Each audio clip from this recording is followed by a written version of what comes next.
म्हणून मी आलो. काय किती सहज दादांत खोटं बोलताय तुम्ही. नाही रमाई,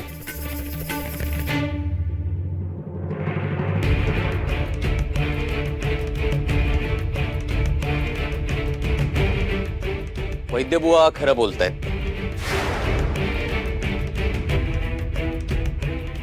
मीच त्यांना बोलावून घेतला. काय कुणाला बरं वाटावं म्हणून नाही, तर हिशेब पूर्ण करायचा होता म्हणून बोलावून घेतला त्यांना रमाई.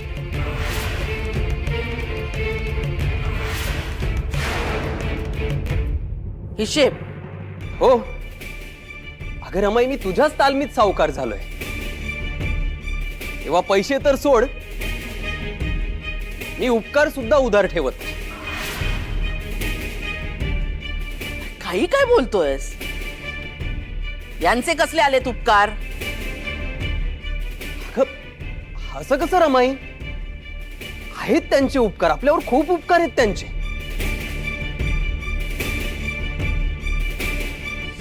ते स्वतःसाठी कर्ज घ्यायला नाही आले. गावात भयंकर रोगराई पसरली आहे, खूप जीव धोक्यात आहेत. शेकडो घरांचे डोळे बुवा आजोबांच्या औषधाची वाट बघतायत. खूप आशेने त्यांची वाट बघणं हे आपणही अनुभवलंय ना.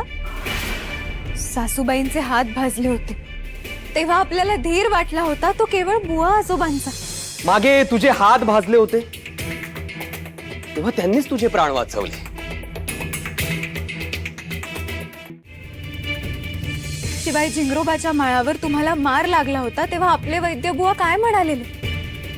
तुम्हाला वाचवू शकतात तर ते माझे बुवा आजोबाच. त्यांनी तुम्हाला संजीवनी बुटी दिली होती. आणि मी मृत्यूशय्येवर असताना संजीवनी बुटी पाठवून माझे देखील त्यांनीच प्राण वाचवले होते.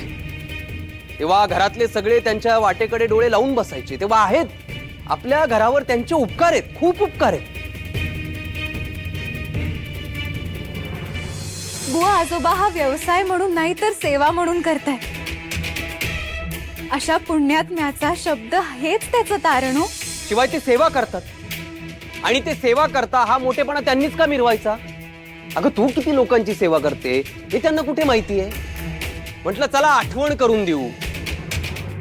तेव्हा तुझ्या हस्ते आणि बाबाजी महाराजांच्या नावाने आजारी पीडितांना मदत करा. नाही म्हणजे तेवढंच पुण्य तुझ्या पदरात पडेल रमाई. तेव्हा घे रमाई, बाबाजी महाराजांच्या नावाने दान कर.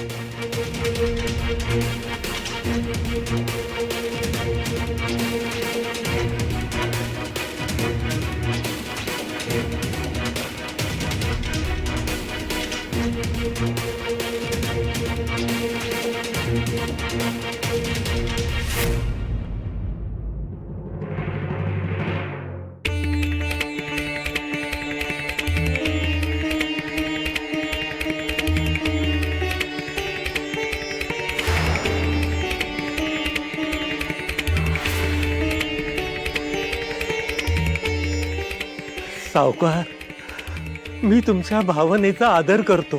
जशी तुमची तत्व आहेत ना तशी माझीही आहे.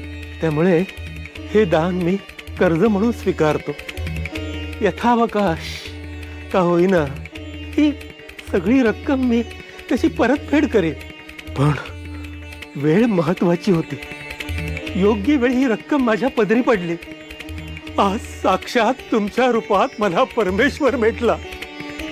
आभारी आहे मी तुमचा, खूप खूप आभारी आहे. येतो मी.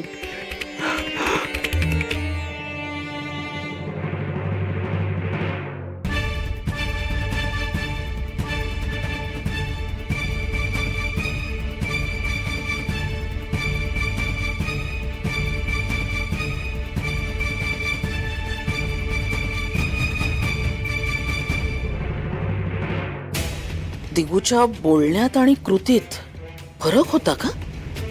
मला का जाणवला?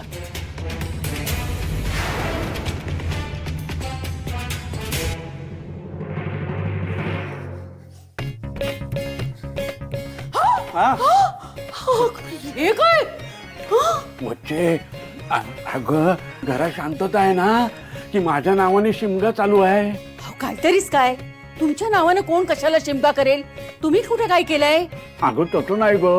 अगं नको त्या वेळेला विनू आला आणि त्याने घोळ केला ना. त्याने घरी सगळं सांगितलं असेलच. त्यामुळे महामाया मला चांगली भाजरणार, नंतर खायला मिळणार नाही ना, म्हणून आता खाऊन घेतोय. छे बाई, तुम्ही काय बोलताय ना मला काहीच कळत नाहीये. हो, विनू हेच म्हणाला की त्याला तो गोफ झोपाळ्याजवळ कुठेतरी सापडला म्हणून. अहो, अगं विनूने असं सांगितलं? हो. अहो, पण मला आधी सांगा, तुमच्या मागे ते पैक्यासाठी लोक लागले होते, त्यांचं काय झालं? त्यांना मी माझा गोप दिला. काय? अहो, सांगताय काय? एवढ्या मोलाचा गोफ तुम्ही त्यांना देऊन टाकलात? अहो, काही डोकं बिकं फिरलंय का तुमचं? अगं खुळे, खरा गोप वर्षभरापूर्वीच मी विकला.